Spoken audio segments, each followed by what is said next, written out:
बिहार के मुख्यमंत्री नीतीश कुमार के बयानों को लेकर सभी कंफ्यूज हैं। जब तक लोग उनके बयान को समझने की कोशिश करते हैं तब तक वो एक और बयान दे देते हैं।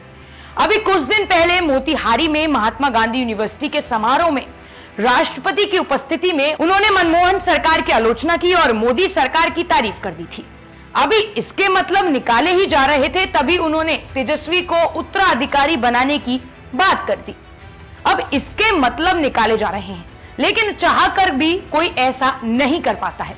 बहुत से नेता अपनी गद्दी अपने परिवार के किसी सदस्य को नहीं सौंप पाते हैं। नीतीश कुमार भी इतनी जल्दी अपनी गद्दी छोड़कर तेजस्वी को ये नहीं देने वाले हैं, लेकिन चुनावों के बाद क्या होगा ये कोई नहीं जानता।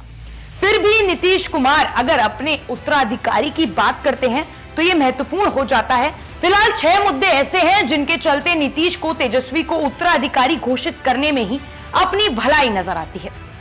पहला कि अगर पिछले 3 विधानसभा चुनावों में जेडीयू की जीत हुई, सीटों का आधार माने तो नीतीश कुमार की लोकप्रियता लगातार घट रही है। राज्य में हुए पिछले 3 उपचुनावों में जेडीयू को एक भी सीट पर जीत नहीं मिली है। नीतीश कुमार समझ रहे हैं कि अब उनकी राजनीति प्रदेश में खत्म होने के ही कगार पर है, इसलिए आगे की राजनीति के लिए कोई और विकल्प तलाशना होगा। दूसरा, बिहार में जाति जनगणना का मुद्दा बहुत काम करता नहीं दिख रहा है। सबसे बड़ी बात यह है कि जेडीयू के लोगों में ही इसको लेकर असंतोष पैदा हो गया है। जाति सर्वे की जो रिपोर्ट आई है उसके आधार पर अगर हिस्सेदारी की बात होने लगी तो नीतीश के कोर वोटरों को ही परेशानी बढ़ जाएगी।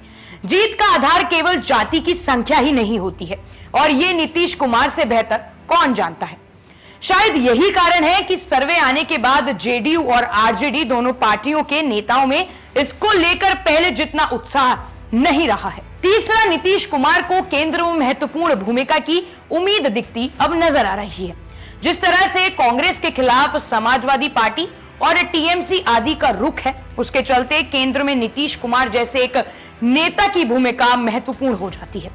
और 2024 में होने वाले लोकसभा चुनावों में पूरा विपक्ष एक होगा, तभी एनडीए गठबंधन को चुनौती देने में वह सक्षम हो सकेगा, और इसके लिए नीतीश कुमार जैसे लीडर की बहुत आवश्यकता है।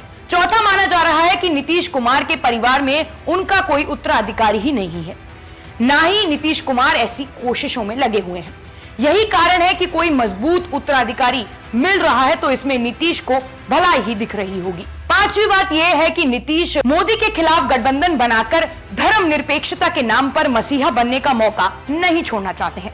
बिहार की सत्ता छोड़कर वो फुल टाइम के रूप में इंडिया गठबंधन को समय देते हैं और बीजेपी को फिर से केंद्र में आने से रोक देते हैं, तो विपक्ष के सबसे बड़े नेता के रूप में उभरने का उनके पास गोल्डन चांस है। माना ऐसा भी जा रहा है कि बिहार में फिर से उनकी पार्टी सत्ता में आने वाली नहीं है। यह अच्छी तरह से वे जानते हैं। कांग्रेस पार्टी आज भी आरजेडी के ज्यादा नजदीक है। बीजेपी के साथ गठबंधन अब संभव नहीं दिख रहा है। कई बार नीतीश कुमार की तरफ से ग्रीन सिग्नल देने के बाद भी उनका काम नहीं बन सका है। इस तरह नीतीश कुमार के लिए सबसे अच्छा रास्ता यही बचता है, जो सेफ भी है और सम्मानित भी। आपकी इस खबर पर क्या राय है, हमें कमेंट बॉक्स में जरूर बताएं, और तमाम बड़ी खबरों को देखने के लिए हमारे YouTube चैनल को भी सब्सक्राइब करें।